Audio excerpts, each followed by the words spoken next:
बढ़त है इस बीमारी के खिलाफ लड़। ठीक है, अब आशीष जी आपके पास आ रहा हूँ। ये भ्रांतियों की और अफवाहों की जो बात है, ये आपको नहीं लगता कि हैंडलिंग में भी थोड़ी सी गड़बड़ हुई है? जैसे कि पहले कहा गया कि साहब कोवैक्सीन का तो अभी 3rd फेज़ का ट्रायल चल रहा है, इमरजेंसी मंजूरी दे दी गई है, लेकिन कोवैक्सीन सुरक्षित नहीं है। और उसके बाद अब कोविशील्ड को लेकर खबरें आ रही कि साहब कोविशील्ड के साथ प्रॉब्लम है, कोविशील्ड जिन लोगों ने लगाई है उनके साथ विदेशों में भी दिक्कत है और हमारे यहाँ भी विचार चल रहा है। और ये खबरें सोशल मीडिया की खबरें नहीं हैं, ये खबरें ऑथेंटिक सोर्सेज से बाहर आई हुई खबरें हैं।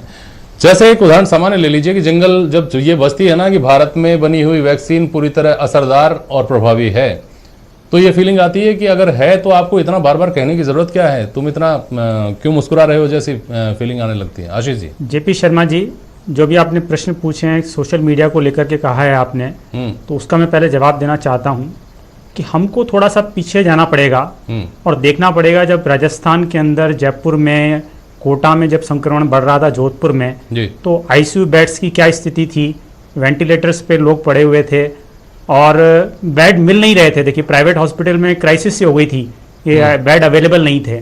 और वही स्थिति आज अगर हम देखें तो नागपुर में देखिए आप, रोज 3,500 पेशेंट्स आ रहे हैं, पुणे में आ रहे हैं, बेंगलोर में आ रहे हैं, अहमदाबाद में आ रहे हैं, इंदौर में आ रहे हैं। अभी राजस्थान कहीं ना कहीं से बचा हुआ है। और देखिए कि 25 फरवरी तक जहां राजस्थान में भी 100 केसेस आते थे, वो बढ़कर के अब 300 हो गए हैं। तो निश्चित रूप से ये स्थिति चिंताजनक है और हमको ध्यान रखना पड़ेगा।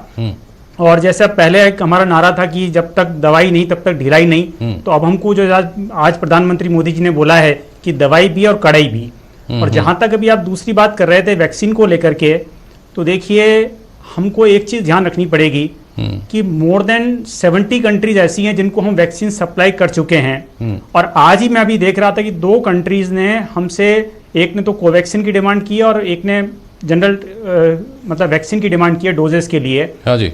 तो निश्चित रूप से भारत इसमें अग्रणी रहा है। कई देशों को हमने वैक्सीन प्रोवाइड भी की है, जिसको WHO ने और यूनाइटेड नेशन इसकी तारीफ भी की है। समय कम है कि दुनिया में भरोसा जगा दिया, यहाँ के लोगों में हम भरोसा जगाने में या पूरी तरह भरोसा जगाने में क्यों नहीं कामयाब हैं? मुझे लगता है उसकी एक बड़ी वजह, उसकी बड़ी वजह आपकी तरफ भी घूमती है डॉक्टर रोहिन भाटिया साहब।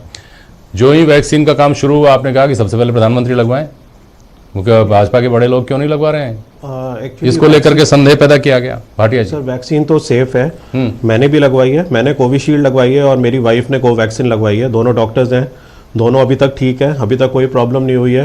तो वैक्सीन तो सेफ है। जैसे डॉक्टर बलराम ने बताया, डॉक्टर बलराम ने काफ़ी अच्छी तरह एलैबोरेट कर दिया है कि बेसिकली इस डिजीज से क्या हो रहा है, क्या क्या प्रॉब्लम्स हो रही हैं इसके अंदर, और जो सेकंड वेव है वो कितनी डेडली है जी। तो हमें सेफ्टी प्रिकॉशंस पूरे लेने पड़ेंगे और हमें बेसिकली हम सबको मिलके इस डिजीज से लड़ना है, हमें आपस में नहीं लड़ना है।